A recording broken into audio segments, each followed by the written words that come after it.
Matthew chapter 12. At that time Yeshua went through the grain fields on the Sabbath, and his disciples became hungry and began to pick the heads of grain to eat.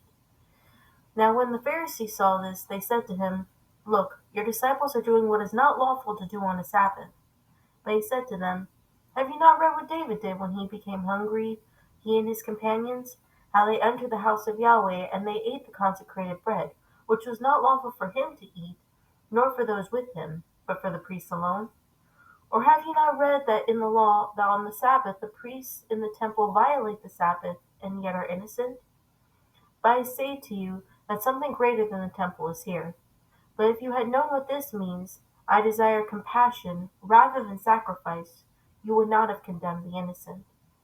For the Son of Man is master of the Sabbath." Departing from there, he went into their synagogue. And a man was there whose hand was withered. And they questioned Yeshua, asking, "Is it lawful to heal on the Sabbath?" So that they might bring charges against him. But he said to them, "What man is there among you who has a sheep, and if it falls into a pit on the Sabbath, will he not take hold of it and lift it out? How much more valuable then is a person than a sheep? So then it is lawful to do good on the Sabbath." Then he said to the man, "Stretch out your hand." And he stretched it out, and it was restored to normal like the other. But the Pharisees went out and conspired against him, as to how they might destroy him.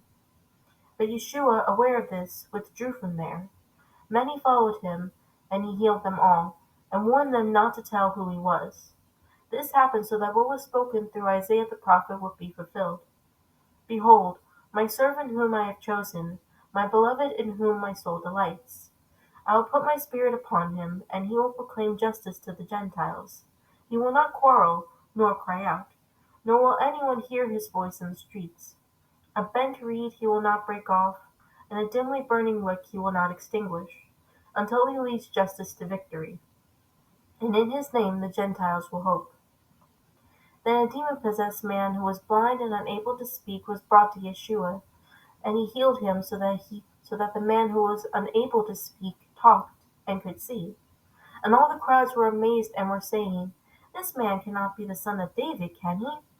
When the Pharisees heard this, they said, "This man casts out demons only by Satan, the ruler of the demons." And knowing their thoughts, Yeshua said to them, "Every kingdom divided against itself is laid waste, and no city or house divided against itself will stand. And if Satan is casting out Satan, he has become divided against himself. How then will his kingdom stand? And if by Satan I cast out the demons, by whom do your sons cast them out? Therefore they will be your judges. But if I cast out demons by the Spirit of Yahweh, the kingdom of Yahweh is come upon you. Or how can anyone enter the strong man's house and carry off his property, unless he first ties up the strong man? And then he will plunder his house. The one who is not with me is against me, and the one who does not gather with me scatters. Therefore I say to you, every sin and blasphemy shall be forgiven people, but blasphemy against the Spirit shall not be forgiven. And whoever speaks a word against the Son of Man, it shall be forgiven him.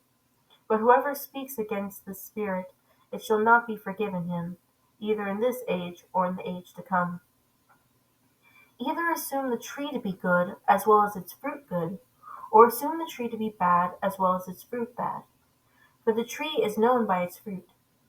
As you offspring of vipers, how can you, being evil, express any good things? For the mouth speaks from that which fills the heart. The good person brings out his good treasure good things, and the evil person brings out of his evil treasure evil things. But I tell you that for every careless word that people speak, they will give an account of it on the day of judgment. For by your words you will be justified, and by your words you will be condemned." Then some of the scribes and Pharisees said to him, "Teacher, we want to see a sign from you." But he answered and said to them, "An evil and adulterous generation craves a sign, and so no sign will be given to it except the sign of Jonah the prophet. For just as Jonah was in the stomach of the sea monster for 3 days and 3 nights, so will the Son of Man be in the heart of the earth for 3 days and 3 nights. The men of Nineveh will stand up with this generation at judgment, and condemn it, because they repented at the preaching of Jonah. And behold, Something greater than Jonah is here.